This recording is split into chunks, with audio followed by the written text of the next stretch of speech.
La plupart des hommes pensent que l'engagement découle des efforts déployés pour dire les bonnes choses, en faire plus, prouver sa valeur. Mais le véritable engagement ne se construit pas sous la pression. Il se forge dans l'espace que vous créez lorsque vous cessez de courir après les résultats et que vous commencez à vous affirmer pleinement. Ni manipulation, ni jeu, juste la force tranquille d'un homme émotionnellement inébranlable. Si c'est ce genre de présence que vous souhaitez développer, aimez la vidéo, abonnez-vous et analysons cela ensemble. Numéro 1. Quand on cesse de courir après quelqu'un, la réalité nous rattrape. Dès l'instant où l'on arrête, quelque chose de subtil mais d'irréversible se produit. Pas dans son comportement au début, mais dans notre état intérieur. On n'agit plus par peur, on ne scrute plus chaque message à la recherche d'un sens caché, ni on ne cherche à dire les mots justes pour maintenir le lien. L'énergie nerveuse qui nous animait autrefois s'apaise et une paix intérieure s'installe. Ça change tout, même si elle ne s'en rend pas compte tout de suite. La plupart des hommes pensent que courir après une femme est une preuve d'attention. En réalité, c'est souvent le signe d'une anxiété. Courir après une femme, c'est dire « j'ai peur de la perdre ». Et la peur, même la mieux dissimulée, est bien présente. En prenant vos distances sans brutalité, sans vouloir punir, mais calmement, vous cessez d'alimenter cette peur. Vous n'essayez plus de changer la dynamique ni d'influencer le résultat. Vous restez simplement là où vous êtes, ancré en toi. C'est alors que la réalité la rattrape enfin. Car tant que tu la cours après, elle n'a pas à ressentir pleinement les conséquences de sa propre distance, de son indécision ou de son ambivalence. Tes efforts comblent le fossé. Tes explications apaisent l'incertitude. Ta disponibilité absorbe la tension. Mais lorsque tu cesses de la poursuivre, le bouclier émotionnel disparaît. Elle se retrouve seule face à la vérité de cette relation, à ce qu'elle est, sans votre quête incessante pour la maintenir à flot. Le stoïcisme enseigne que poursuivre ce qui nous résiste affaiblit notre position. Non pas que le désir soit mauvais en soi, mais parce que l'attachement trouble notre perception. Quand on est attaché à un résultat, on cesse de voir la réalité telle qu'elle est. On commence à négocier avec ses propres critères. On tolère l'incohérence. On justifie les comportements qui ne sont pas en accord avec ses principes et ce faisant, on perd son équilibre. Quand on cesse de courir après quelque chose, on ne perd pas de pouvoir. On le retrouve. On revient à un état où nos actions sont en accord avec nos valeurs et non avec nos peurs. Ce changement se ressent parfois discrètement, parfois avec un certain délai, mais toujours profondément. Elle ne réagira peut-être pas immédiatement. Elle tâtera peut-être le terrain. Elle prendra peut-être même davantage de recul au début. Mais derrière ces réactions superficielles, quelque chose d'important se produit. La dynamique a changé. Maintenant, elle n'est plus poursuivie. Elle se trouve face à l'absence, la clarté et le respect de soi. Et cela provoque une prise de conscience. Car lorsqu'on cesse de courir après quelqu'un, on ne cherche plus à la convaincre de sa valeur. On lui permet de ressentir cette connexion sans que nos efforts ne fassent tout le travail. C'est alors que la réalité nous rattrape, non par les mots, non par la pression, mais par le silence et l'espace. Et pour la première fois, elle doit décider de son véritable engagement sans que vous la forciez à obtenir une réponse. Numéro 2. Son absence vous met d'abord à l'épreuve. Avant qu'elle ne ressente votre absence, vous ressentez la sienne. Et c'est là que commence la véritable épreuve. Non pas à l'extérieur, mais à l'intérieur de vous. Le silence s'étire. L'envie irrépressible de consulter votre téléphone se fait sentir. Votre esprit se met à chercher du sens dans les petites choses. Une réponse tardive. Un message sur les réseaux sociaux, un changement de ton indéfinissable. Cette phase semble calme en apparence, mais intérieurement, c'est un véritable tumulte. Et pour la plupart des hommes, c'est là que la discipline flanche. L'absence ne fait pas mal à cause de son départ. Elle fait mal parce que votre esprit aspire à une solution. Il recherche la certitude. Il a besoin d'être soulagé de cette incertitude. C'est pourquoi l'envie de reprendre contact est si forte. Pas toujours par amour, mais par malaise. Vous voulez en finir, apaiser les tensions, retrouver votre équilibre émotionnel. Mais c'est précisément là qu'un homme stoïque comprend une leçon essentielle. Le malaise n'est pas un ordre, c'est une information. Le silence révèle votre rapport au contrôle. Lorsque vous vous sentez mal à l'aise, cherchez-vous à faire disparaître ce sentiment ou restez-vous présent? La plupart des hommes réagissent. Ils envoient un message juste pour prendre des nouvelles. Ils se réinsèrent pour apaiser leurs nerfs et ce faisant, ils sacrifient précisément la position qui aurait pu changer la donne. non pas que tendre la main soit mal en soi, mais parce que réagir sous le coup de l'inquiétude renforce la dépendance. Un homme stoïque garde son calme. Il ne refoule pas ce sentiment. Il ne fait pas comme s'il n'existait pas. Il laisse l'envie monter, puis la regarde passer sans y céder. C'est la force émotionnelle à l'état pur. Il ne s'agit pas d'imposer le silence par tactique, mais de choisir le calme par respect de soi. Il comprend que si une émotion influence son comportement, elle le contrôle. Cette phase est souvent vécue comme une injustice. On peut se demander « Pourquoi est-ce moi qui souffre alors qu'elle semble aller bien ?» Mais c'est ainsi que les choses évoluent. Votre système nerveux s'adapte en premier. Vous faites face au retrait avant même qu'elle ne ressente l'absence. Et ce n'est pas une faiblesse, c'est une préparation. Car dès lors qu'on cesse de réagir au silence, celui-ci change de sens. Il n'est plus vide, il devient ancré, intentionnel. La plupart des hommes échouent ici car ils confondent paix et soulagement. Le soulagement naît de l'action. La paix naît de la maîtrise de soi. Et la maîtrise de soi, pratiquée suffisamment longtemps, modifie l'équilibre émotionnel de la relation. Quand on cesse de s'empresser de combler le vide, celui-ci commence à parler de lui-même. Les hommes qui ne cèdent pas à cette épreuve sont rares. Et parce qu'elles ne le font pas, tout change. Non pas par la pression, non pas par les mots, mais parce qu'elles se prouvent d'abord à elles-mêmes qu'elles peuvent supporter l'incertitude sans perdre leur équilibre. C'est le moment idéal pour faire une pause, non pas pour l'analyser, mais pour se recentrer. Demandez-vous honnêtement, comment réagissez-vous face à l'incertitude quand personne ne vous rassure ? Cherchez-vous à apaiser ce sentiment ou parvenez-vous à l'accueillir sans lui laisser le contrôle de vos actions ? Cette réponse en dit plus long sur votre force émotionnelle que n'importe quelle issue avec elle. Si ce passage vous a particulièrement touché, laissez un commentaire et partagez ce que vous avez remarqué sur vous-même pendant l'écoute. Et si vous n'avez pas envie d'expliquer, laissez simplement cette phrase en commentaire. La paix est mon atout. Parfois, la nommer est le premier pas vers elle. Caro. Numéro 3. Le silence devient un miroir.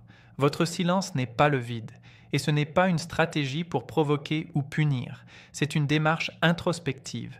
C'est là que réside sa force tranquille. Lorsque vous prenez du recul avec calme, sans drame, sans discours, sans explication émotionnelle, vous éliminez les distractions. Et dans cet espace, la vérité émerge d'elle-même, sans force ni persuasion. Ce qui demeure est plus difficile à fuir que les mots, ses propres pensées, ininterrompues dans l'espace que vous n'occupez plus. Quand vous la poursuiviez, tout restait bruyant. Les messages, les réactions, les changements d'humeur et les négociations subtiles fusaient. Même les conflits créant du lien, car les disputes offraient toujours quelque chose à quoi réagir. Votre présence, même tendue, lui donnait un point d'ancrage familier. Mais lorsque vous vous retirez discrètement, ce bruit disparaît. Il n'y a pas de fin dramatique à raconter, pas d'explosion émotionnelle pour clore l'histoire de façon nette. Il n'y a plus que le silence et la simple réalité. Tu n'es plus là. Ce silence devient un miroir. Sans ton attention constante, elle doit affronter des choses qu'elle aurait pu éviter lorsque tu étais toujours disponible. Elle remarque que tu n'as pas cherché à la rassurer, à lui demander des explications, ni à apaiser les tensions. Au contraire, tu t'es éloigné d'une dynamique qui érodait lentement son estime de soi. Cette absence crée une tension intérieure sourde. Non pas parce qu'elle est soudainement devenue la méchante, mais parce que l'environnement émotionnel sur lequel elle s'appuyait a changé. Le confort de vos tentatives prévisibles a disparu. C'est là que la lucidité stoïque se manifeste naturellement. La clarté émerge lorsque le tumulte s'estompe. Dans le silence, elle commence à percevoir plus clairement son propre comportement, ce qu'elle a offert, ce qu'elle a refusé et ce qu'elle supposait que vous continueriez de tolérer. Les miroirs ne contestent pas, ils reflètent, simplement. Votre silence la prive également de la maîtrise du récit. Sans explication, elle ne peut ni vous étiqueter ni réduire la situation à une simple explication. Elle se retrouve alors à se poser des questions plus profondes et à réévaluer ce que votre présence lui a réellement apporté. Et dans cette réflexion, elle perçoit ce qui lui manque, non seulement de l'attention, mais aussi de la stabilité, de la constance, une stabilité émotionnelle, des qualités souvent imperceptibles alors qu'elles semblent aller de soi. Lorsqu'ils sont écartés sans amertume ni spectacle, leur absence invite à la réflexion, non à la résistance. Et de cette clarté naît un dialogue différent sur l'engagement, un dialogue fondé non sur la persuasion, mais sur la compréhension. Numéro 4. elle remarque que vous n'êtes plus disponible. À un moment donné, elle prend conscience du changement, non par la confrontation, mais par une prise de conscience silencieuse. Vous restez respectueux et calme. Et bienveillant. Tu n'es pas amer, tu ne laisses pas transparaître tes émotions, tu ne joues pas à des jeux, mais tu n'es plus aussi accessible. Et cette différence subtile a plus de poids que n'importe quelle dispute. Il ne s'agit pas de l'ignorer ni de provoquer une réaction. Il s'agit de ne plus te rendre vulnérable à l'instabilité émotionnelle. Avant, la confusion pouvait s'immiscer dans ton espace et recevoir de l'attention. L'incohérence s'est manifestée. Vous avez alors adapté votre discours, donné des explications et cherché à clarifier la situation. Désormais, vous restez poli et posé, répondant lorsque cela vous semble naturel et préférant le silence dans le cas contraire. Surtout, vous cessez de réagir impulsivement. Cela modifie la dynamique émotionnelle de la relation. Nombre de femmes ne testent pas les hommes par le conflit direct, mais par des changements de ton, d'énergie et d'attention qui révèlent si un homme est équilibré ou s'il a besoin d'approbation. Lorsque tu avais tendance à trop expliquer ou à t'empresser de calmer le jeu, tu lui montrais que l'instabilité avait encore le pouvoir de t'atteindre. Un homme stoïque ne s'endurcit pas, il devient sélectif, il préserve sa tranquillité, comprenant que l'énergie émotionnelle est limitée et doit être partagée avec constance et sincérité. Ainsi, face à des signaux contradictoires, il ne les remet pas en question et ne les perçoit pas comme un défi. Il refuse de bouleverser son monde intérieur en fonction de l'incertitude d'autrui. Ce choix modifie la façon dont elle le perçoit. Une disponibilité constante crée du confort, mais le confort émousse souvent l'appréciation. Quand vous n'êtes plus joignable instantanément, elle perçoit la différence entre un homme qui la désire et un homme qui a besoin d'elle. Cette limite instaure le respect sans mots. Vous n'énoncez pas vos exigences, vous les vivez. Votre calme montre que vous ne participez ni au chaos ni aux sautes d'humeur. Elle pourrait le tester par de petits gestes, des messages légers, des nouvelles discrètes. Mais si vous ne réagissez pas, elle comprend qu'un changement fondamental s'est opéré. Vous n'avez pas simplement pris vos distances, vous avez revu vos exigences à la hausse. Et lorsque l'accès à vous n'est plus garanti, elle commence à réévaluer la relation et sa place au sein de celle-ci. C'est souvent à partir de cette réévaluation que naît un véritable engagement. Numéro 5. Votre stabilité crée un contraste émotionnel. L'un des facteurs d'attraction les plus négligés est le contraste émotionnel, non pas celui créé par des jeux ou des changements de comportement, mais celui qui découle naturellement d'une stabilité intérieure. Ces émotions peuvent être tantôt chaleureuses, tantôt distantes, mais vous restez stable, ni froid, ni détaché, simplement constant. Et cette stabilité devient difficile à ignorer car elle met discrètement en lumière quelque chose qu'elle n'avait peut-être pas remarqué auparavant, les turbulences qui agitent son propre monde émotionnel. La plupart des hommes, l'homme a tendance à se laisser instinctivement influencer par l'humeur de la femme. Il devient plus enthousiaste lorsqu'elle est chaleureuse, plus anxieux lorsqu'elle prend ses distances et excessivement réactif lorsqu'elle revient. Avec le temps, cela transforme l'homme en un reflet de ses humeurs plutôt qu'en un maître de ses propres émotions. Il perd son sentiment d'ancrage et se sent comme un élément supplémentaire de la tempête. Mais lorsque vous restez émotionnellement stable, la dynamique change. Vous cessez de vous fondre dans la turbulence et d'alimenter le chaos par davantage de chaos. Votre énergie s'ancre et devient d'un calme immuable. Non pas parce que vous êtes facile à contrôler, mais parce que votre centre ne bouge pas au gré des fluctuations.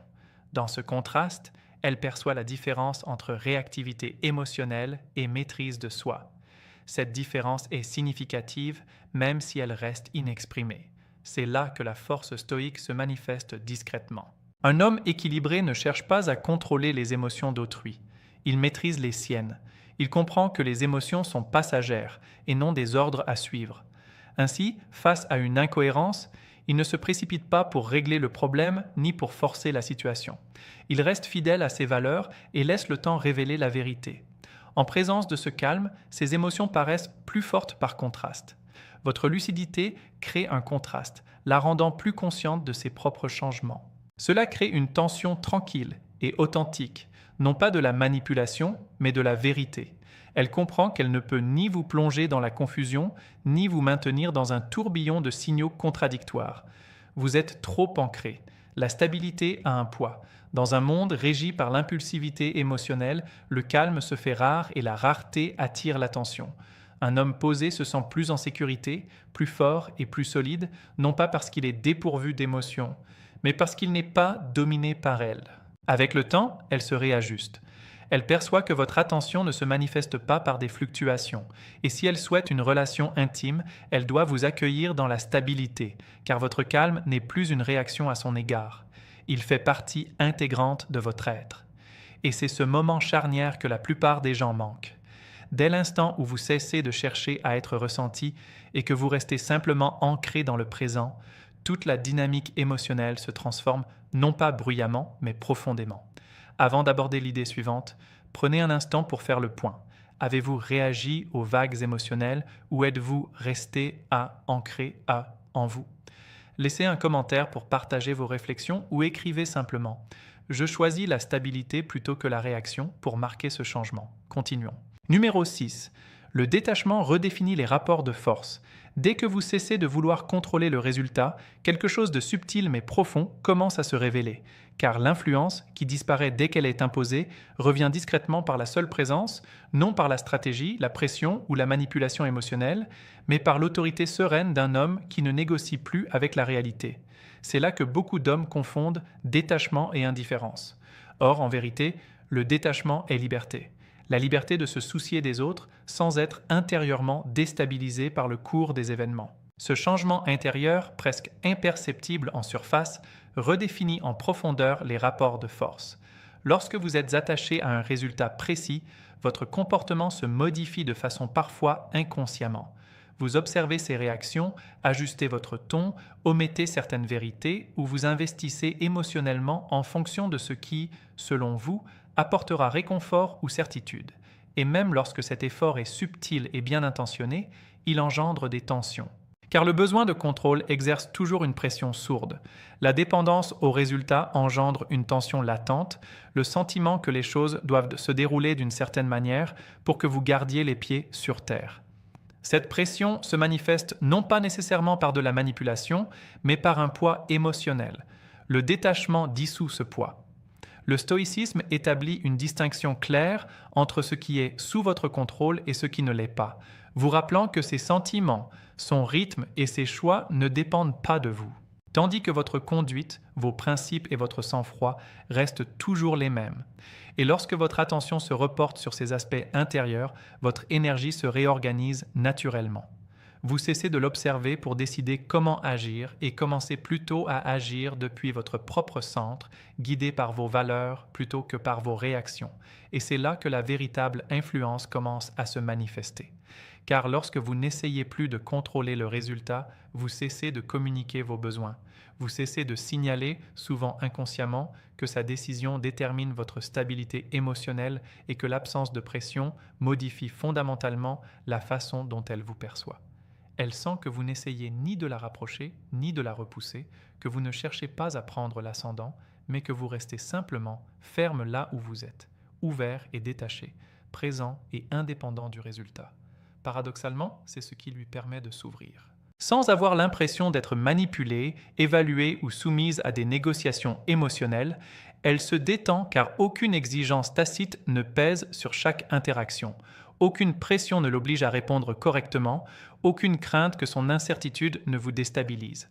La plupart des relations sont empreintes d'un subtil marchandage émotionnel, mais lorsque celui-ci disparaît, un rare sentiment de sécurité s'installe, fondé sur la clarté plutôt que sur le contrôle. Les rapports de force ne changent pas lorsqu'une personne domine l'autre. Ils changent lorsqu'une personne n'a plus besoin que l'autre soit d'une certaine manière. C'est l'essence même du détachement. On cesse de chercher à prendre l'ascendant et on s'ancre dans le présent. Les personnes ancrées influencent naturellement l'atmosphère émotionnelle qui les entoure. Elles n'arrivent peut-être pas à exprimer précisément pourquoi elles ressentent cette différence, mais elle a l'impression que les conversations sont plus fluides, les échanges plus naturels et ses propres réactions plus visibles. Parce que votre détachement n'absorbe plus le bruit émotionnel, il reflète la clarté. Et avec le temps, cette clarté impose un choix. Car lorsque vous cessez de courir après l'engagement, celui-ci commence à venir à vous, non par concession, mais comme la seule voie cohérente à suivre. Numéro 7. Elle commence à craindre de perdre ce que vous représentez. Au début, elle ne ressent pas votre absence comme la plupart des hommes l'imaginent, car ce qui marque d'abord, ce n'est pas votre absence en tant que personne, mais l'absence de ce qu'elle ressentait en votre présence, le calme qui s'installait naturellement, la certitude tranquille sur laquelle elle pouvait se reposer sans avoir besoin d'être rassurée, et cette stabilité inébranlable qui ne fluctuait pas au gré de ses humeurs et n'exigeait aucun effort émotionnel en retour. Et cette distinction est essentielle car elle marque un passage d'un attachement superficiel à quelque chose de bien plus profond et difficile à remplacer. Lorsque vous étiez là, votre énergie régulait la connexion de manière subtile mais constante. Vous n'occupiez pas simplement l'espace, mais vous façonniez l'environnement émotionnel lui-même, rendant les choses plus stables, plus prévisibles et d'une sécurité paisible. Et tant que cette stabilité existait, il était facile qu'elle s'estompe, se fondent dans la normalité et deviennent presque invisibles jusqu'à ce qu'elles disparaissent. Et son absence se révéla non comme de la solitude, mais comme une désorientation. C'est là que la peur commence à se manifester, non pas comme quelque chose de dramatique ou d'explosif, mais comme une conscience sourde qui grandit lentement et insidieusement sous la surface.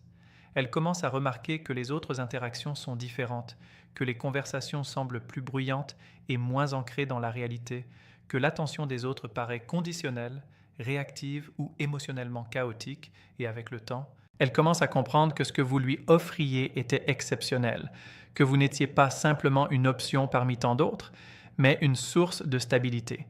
Un homme qui n'avait pas besoin de l'instabilité émotionnelle pour se sentir impliqué et qui ne s'effondrait pas ni ne suppliait face à l'incertitude. Un homme stoïque ne court pas après l'engagement ni ne réclame d'être rassuré. Il incarne une présence difficilement imitable une fois disparue. C'est ce que beaucoup d'hommes ne comprennent pas. Croire que la valeur se prouve par l'effort, la persévérance et le sacrifice, c'est oublier que l'effort sans limite devient invisible et que le sacrifice sans respect de soi s'efface rapidement des mémoires. Ce qui marque durablement, c'est le leadership émotionnel, la capacité de rester serein face aux fluctuations des autres, d'être présent sans pression et de se retirer sans amertume ni ressentiment. Quand elle sent que vous n'êtes plus en retrait, que vous n'attendez plus sa décision, que quelque chose change en elle, la possibilité de vous perdre cesse d'être une simple hypothèse et devient une réalité, non plus une tactique ou une distance temporaire, mais un changement de situation permanent. Cette prise de conscience engendre une peur différente, qui n'est plus la peur de la solitude, mais la peur de perdre l'accès à un homme qui incarnait la sécurité émotionnelle, la lucidité et une force tranquille, et la conscience que les choses rares, une fois perdues, ne reviennent pas toujours. Cette peur n'est pas motivée par l'ego ou l'orgueil, mais par la comparaison, par la prise de conscience croissante du fossé entre ce qu'elle a connu et ce qu'elle vit désormais. Elle n'agira peut-être pas immédiatement, car l'orgueil peut freiner toute décision. La confusion peut ralentir la réaction, mais le changement intérieur s'est déjà opéré. Et en restant calme, concentré et détaché, cette prise de conscience s'enracine plus profondément jusqu'à ce que la peur cède la place à la réflexion. Et la réflexion devient la porte d'entrée par laquelle un engagement authentique s'établit souvent. Numéro 8, on ne punit pas, on progresse. C'est là que beaucoup d'hommes perdent pied, car elles se retirent sans lucidité ni respect de soi, non par souci d'alignement, mais par réaction, mus par le besoin de punir, de prouver quelque chose ou de provoquer une réaction émotionnelle. Et dès que le retrait devient une tactique, il perd de sa force et se transforme en un simple mouvement de plus dans cet échange instable. Lorsque la distance est utilisée pour susciter une émotion, elle n'est plus fondée. Elle est réactive, chargée d'émotions. Et, en silence, dépendant du résultat, il reste prisonnier de la dynamique même qu'il croit quitter. Un homme stoïque se retire pour une toute autre raison, préserver sa tranquillité. Il ne disparaît pas dans la colère ou un silence menaçant, et ne reste pas immobile en espérant qu'elle remarque son absence et réagisse comme il se doit. Il avance simplement, sans chercher à donner une leçon, ni à susciter des regrets. Mais parce que son temps et son énergie ont de la valeur et qu'il ne souhaite plus les investir dans l'incertitude. Cette distinction change tout, car la punition continue de surveiller, de mesurer, d'attendre une validation, tandis que le progrès libère complètement du besoin de réagir. Lorsque le retrait est fondé sur la punition, votre attention reste fixée sur son comportement, à l'affût de signaux, à l'interprétation du silence, dans l'espoir d'un changement. Cela justifiera votre choix. Lorsque le retrait s'appuie sur le progrès, votre attention se déplace ailleurs, discrètement mais résolument, de « que fait-elle » à « que suis-je en train de construire ». Cette réorientation intérieure se ressent bien avant d'être consciemment comprise, car l'énergie suit la concentration, et la concentration façonne la présence. C'est un principe stoïcien fondamental. Investissez vos efforts là où ils fructifient et non là où ils vous épuisent. Un homme stoïque ne gaspille pas son énergie émotionnelle dans des impasses, à ressasser des conversations ou à s'excuser par la pensée. Il accepte la réalité telle qu'elle est et y répond avec lucidité plutôt qu'avec ressentiment. Au fil du temps, votre vie reprend naturellement le dessus sur la relation.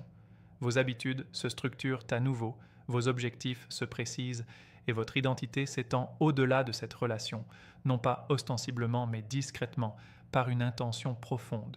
Plutôt que de vous mettre en avant, vous ne publiez pas pour être vu, pour montrer votre indifférence, ni pour afficher votre détachement. Vous avancez simplement. Et contrairement à la punition, le progrès n'a pas besoin d'être reconnu pour être légitime, ce qui explique le contraste saisissant qu'il crée. Elle remarquera peut-être que vous êtes plus occupé, plus concentré, moins disponible, non pas parce que vous l'évitez, mais parce que votre vie ne tourne plus autour de l'attente figée au moment où l'incertitude s'est installée. Vous n'êtes pas resté paralysé, ni prisonnier d'émotions non résolues. Vous avez entamé un nouveau chapitre sans traîner d'amertume. Cela peut déstabiliser quelqu'un qui pensait que vous resteriez émotionnellement immobile, car la punition engendre la défensive tandis que le progrès invite à la réflexion. Un homme stoïque comprend que l'amertume vous enchaîne au passé, tandis que la croissance vous en libère. Et lorsqu'elle perçoit que votre retrait n'est pas une protestation mais une progression, il n'y a rien à contester, rien à détourner, seulement la réalité tranquille que vous avez avancée, et que le respect de soi perdure bien plus longtemps qu'une sortie spectaculaire. Numéro 9. Son retour est plus lent mais plus profond. Quand elle revient, c'est rarement comme la plupart des hommes l'imaginent. Il n'y a pas de confession fracassante, pas de message poignant à minuit qui résout tout d'un coup. Non, cela se produit lentement, discrètement, avec une retenue qui donne d'autant plus de poids à l'instant. Les réponses impulsives sont guidées par l'émotion et l'urgence. Les réponses plus profondes sont le fruit d'une prise de conscience. Lorsqu'elle reprend contact, quelque chose en elle a déjà changé d'une manière qui ne peut être précipitée. Elle ne réagit pas simplement à un pic de solitude ou à une vague passagère d'insécurité. Elle a eu le temps de faire le deuil de ton absence.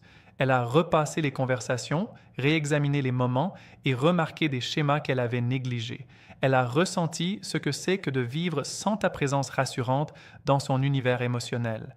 Ce processus est long, surtout pour quelqu'un qui valorise son indépendance ou qui a du mal à se montrer vulnérable. Lorsqu'elle se rapprochera de nouveau de toi, l'hésitation remplacera l'assurance. Elle comprendra quelque chose qu'elle ne comprenait pas auparavant, l'accès à toi. Ce n'est plus tenu pour acquis, alors elle aborde la situation avec plus de précaution. Ses paroles sont plus mesurées. Elle prend le pouls de l'atmosphère avant de faire un pas en avant, non pas pour manipuler, mais parce qu'elle sent que la dynamique a changé. La personne que vous étiez autrefois se serait peut-être empressée de la rassurer, d'apaiser les tensions et de rétablir le confort. Cette personne-ci reste stable, présente, ancrée, et elle ressent immédiatement cette différence, maintenant. Ce retour a des conséquences. C'est là que la patience stoïque entre en jeu. Non pas une attente passive, mais la force de laisser les choses se dérouler sans chercher à obtenir un résultat. Tandis que vous gardiez votre calme, elle intégrait la perte. Elle apprenait ce que votre absence révélait sur ses besoins, ses convictions et la valeur de ce qui existait autrefois discrètement. Un véritable engagement ne revient pas en force avec des exigences. Il s'installe progressivement avec humilité et intention. Votre rôle est simple, mais difficile. Restez ouvert sans perdre votre sang-froid. Ne cédez pas à l'urgence, n'interrogez pas ses motivations et ne lui reprochez pas le temps que cela a pris. Laissez le lien se reconstruire à son propre rythme. Ce retour plus lent n'est pas une faiblesse, mais du respect. Elle ne revient pas seulement pour être réconfortée, mais pour voir si un véritable alignement est possible. Le temps révèle ce que la force ne peut jamais imposer. Et quand une personne revient après une période de silence, de réflexion et de maturation, ce n'est plus par habitude, mais par intention. Et c'est de cette intention, alliée à la patience, que naît un véritable engagement. Or, c'est précisément à ce moment que la plupart des hommes se trompent, car la suite dépend moins de son retour que de votre réaction. C'est dans l'espace entre son hésitation et votre assurance que s'opère le véritable changement de dynamique. Avant d'aborder le point suivant, prenez un instant pour y réfléchir. Avez-vous déjà pris un retour discret et réfléchi pour un manque d'intérêt alors qu'il s'agissait en réalité de quelque chose de plus profond? Laissez un commentaire et partagez vos réflexions. Ou écrivez simplement « Je choisis la patience plutôt que la pression ». Ci-dessous, si vous adoptez cet état d'esprit. Numéro 10. Vous ne négociez plus vos exigences. À son retour, quelque chose en vous a changé d'une manière irréversible, impossible à dissimuler ou à négocier. Car si vous restez ouvert, calme et capable de chaleur et de connexion, vous n'êtes plus flexible quant à vos valeurs, ni pressé d'obtenir un résultat. Cette fermeté subtile influence discrètement tout ce qui suit. Par le passé, vous pensiez peut-être faire preuve de compréhension ou de patience alors qu'en réalité, vous revoyez peu à peu vos exigences. Vous vous persuadiez que faire des concessions était une preuve de maturité, alors qu'au fond, vous cachiez une peur inavouée, celle de rompre le lien. Alors, vous vous êtes adapté, vous avez toléré les incohérences, accepté des efforts timides et assoupli vos limites dans l'espoir de préserver la relation, lui apprenant involontairement que vos valeurs pouvaient évoluer selon les circonstances. Cette version de vous n'existe plus. Le stoïcisme nomme ce changement. L'autonomie, la discipline qui consiste à se gouverner soi-même plutôt que d'être gouverné par le désir, implique qu'un homme ne subordonne plus son estime de soi à l'attention ou à l'approbation d'autrui et ne se plie plus à des exigences superficielles pour obtenir une proximité éphémère au détriment du respect de soi. Il comprend ce qu'il apporte à une relation et sait que compromettre ses principes pour garder quelqu'un près de lui n'est jamais un échange équitable, car tout ce qui est préservé par la trahison de soi-même, finalement, la relation s'effondre sous son propre poids. À son retour, elle découvre un homme ancré dans la lucidité plutôt que dans l'espoir. Vous n'interrogez pas son passé, mais vous ne l'effacez pas non plus. Et sans exiger d'explication ni chercher à définir la relation, vous êtes attentif à la cohérence, aux efforts et à l'harmonie, car votre calme n'est plus passif mais perspicace. Vous ne cherchez pas à la reconquérir, ou bien recréer ce qui fut. Vous évaluez si ce qui vous est proposé aujourd'hui correspond aux normes auxquelles vous avez appris à vous conformer. Ce changement modifie sa façon d'interagir avec vous, car pour la première fois, elle a le sentiment que l'accès à vous est conditionné, non pas par la performance ou la perfection, mais par des principes. Votre temps exige désormais du respect, votre présence un effort et votre disponibilité émotionnelle de la stabilité. Et rien de tout cela n'a besoin d'être verbalisé, car votre comportement le communique clairement. Cette fermeté tranquille rend l'engagement possible, non par des ultimatums ou des pressions émotionnelles, mais par la réalité vécue d'un homme qui sait où il se situe et refuse de se renier pour être choisi. Le stoïcisme enseigne que la liberté découle d'une vie en accord avec ses valeurs, quelles qu'en soient les conséquences, et que vous ne reniez plus votre identité pour obtenir un résultat, mais en vous montrant pleinement vous-même et en laissant la relation évoluer selon la vérité. Et dans cet espace où les compromis ont cessé et où règne la clarté, l'engagement peut enfin se former, car il ne se développe pas là où l'un s'adapte constamment, mais là où les deux se rencontrent dans le respect, l'intention et l'effort mutuel. Et si elle est prête pour ce niveau de maturité, elle ne résistera pas à votre fermeté, elle l'acceptera. Numéro 11. L'engagement se renforce là où règne une sérénité inébranlable. Elle ne revient pas parce que vous l'avez persuadé ou que vous avez enfin trouvé les mots justes, car il n'y a pas eu de message parfaitement synchronisé, de silence stratégique, ni d'explication émotionnelle qui ait soudainement révélé votre valeur. Elle revient parce que quelque chose en vous s'est ancré et resté stable d'une manière qui n'avait besoin ni de permission ni de réassurance, et ce changement intérieur s'est opéré. À modifier le climat émotionnel de la relation bien plus profondément que n'importe quelle dispute ou appel. Vous n'êtes ni froid, ni distant, ni renfermé par le ressentiment, mais inébranlable, et cette différence est immédiatement ressentie, même si elle n'est jamais nommée. Pendant une grande partie de votre relation, votre calme était peut-être conditionnel. Présent lorsque tout semblait sûr, il s'érodait discrètement à l'apparition de l'incertitude, ce qui est une réaction très humaine. mais en prenant du recul, tenir bon et privilégier le respect de soi plutôt que le besoin constant d'être rassuré. Votre calme s'est détaché du résultat. Il n'était plus dépendant de son humeur, du moment présent ou de ses décisions. Et en devenant indépendant, il est devenu authentique. Le stoïcisme aborde directement ce sujet. Il enseigne que la véritable force ne réside pas dans la maîtrise des événements extérieurs, mais dans la capacité à gérer sa propre réaction face à eux. Comprendre que la loyauté ne se force pas à la discussion ni à l'effort, mais qu'elle naît naturellement de la sécurité émotionnelle, de la clarté et de la constance, des qualités qui ne s'acquièrent pas par la pression, mais par la présence, est essentiel. Lorsqu'elle revient vers un homme dont l'équilibre est resté intact, elle ressent une différence notable dans la relation qui vous unit, car il n'y a aucune dette émotionnelle à rembourser, aucun ressentiment inavoué. Sous une politesse apparente et sans tension dissimulée derrière une façade de patience, règne une atmosphère sereine et authentique, empreinte de sincérité plutôt que de mise en scène. Et même si elle ne ressent pas le besoin de faire ses preuves immédiatement, elle perçoit qu'une relation profonde est possible ici. Car la loyauté ne s'épanouit pas dans le chaos ou l'instabilité émotionnelle, mais dans un environnement où les réactions sont mesurées, les limites clairement définies et les efforts accueillis avec constance plutôt qu'avec instabilité. Ton calme imperturbable communique sans un mot, que tu n'attends pas d'être sauvé par son choix, que ta vie avance déjà ancrée dans un but et le respect de soi, et que tu es entier, quoi qu'il arrive. Cette plénitude ne la force pas à rester. Elle l'invite à s'engager librement, non pas pour te sauver, mais pour cheminer à tes côtés. Un homme stoïque n'exige pas la loyauté et ne court pas après l'engagement.